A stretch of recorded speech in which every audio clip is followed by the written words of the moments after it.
Coming up today, a bit more on Carson Macedo's crash and when we might see him racing again, plus Tuesday results for USAC and the Super DIRTcar Series, and the Summer Nationals gets rolling tonight. Let's go.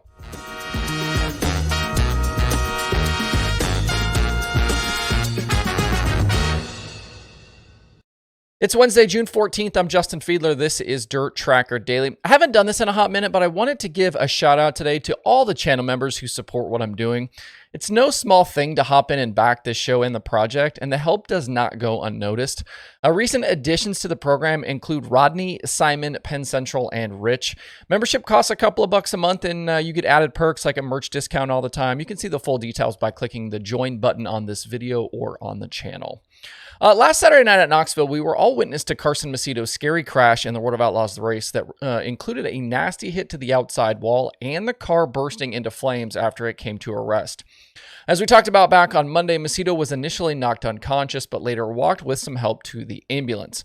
And after a short stay at a local hospital, was released in the early hours of Sunday morning.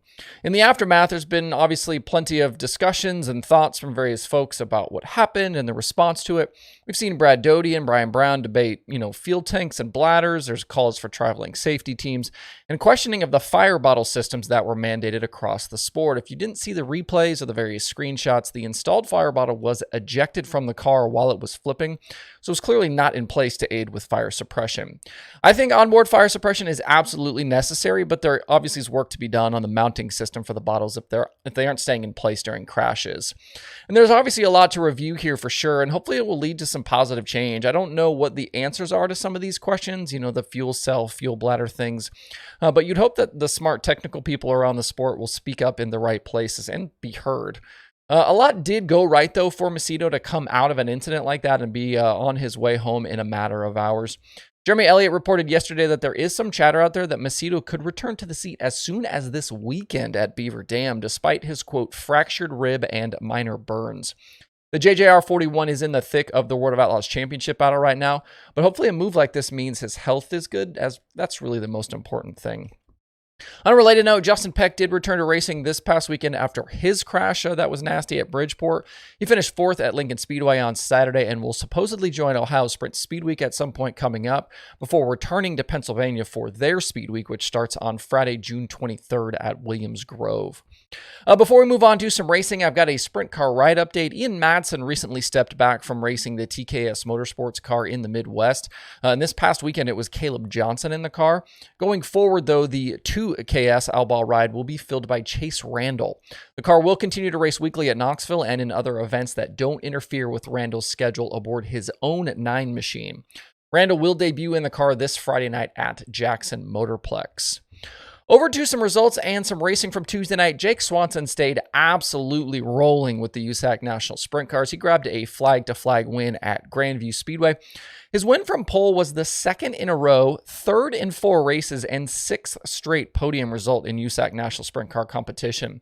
He already has as many top 5s this year as he had in all of 2022. Big improvements out of that 21AZ squad. The win saw him take the championship lead in the standings, with Kyle Cummins just 1 point back headed to Bridgeport tonight. Brady Bacon is back to 3rd after he suffered a tire failure before halfway, could only get back to 14th by the end of the feature. Behind Swanson's win, Emerson Axum was 2nd and Robert Ballou was 3rd. I've been asked a few times lately about Kevin Thomas Jr., and it would appear as though his ride in the Michael Dutcher-owned 17 GP has gone sideways. We haven't seen him since Circle City in the sprint car. He tweeted on June 10th that he was going to Eastern Storm to help out for the week and run the Silver Crown race at Port Royal. He said in that tweet that he didn't have a sprint car ride and was going to bring a seat and a suit with him in case anyone had a second car he could run. KTJ had 6 top 10s on the year, but his last 3 races were all finishes of 12th or worse between Terre Haute and Circle City. I don't know specifically what went bad here, but this has been a common theme for KTJ's career. When he's hot, he looks like the best in the business. We saw that late last summer when he won 3 times in 5 races, which probably could have been 4 times in 5 races. But when things aren't right, he can absolutely struggle. He did run Indiana Midget Week, and we'll see what else he can put together in the coming weeks and months. Definitely sucks to not have KTJ out there. Tonight's USAC show at Bridgeport can be watched live on Flow Racing if you are not nearby. At Albany, Saratoga last night, we had a very different looking podium for the Super DIRTcar Series show. Not the usual suspects that you would expect. Chris Heil started on the pole, but it was Anthony Perego who led early on.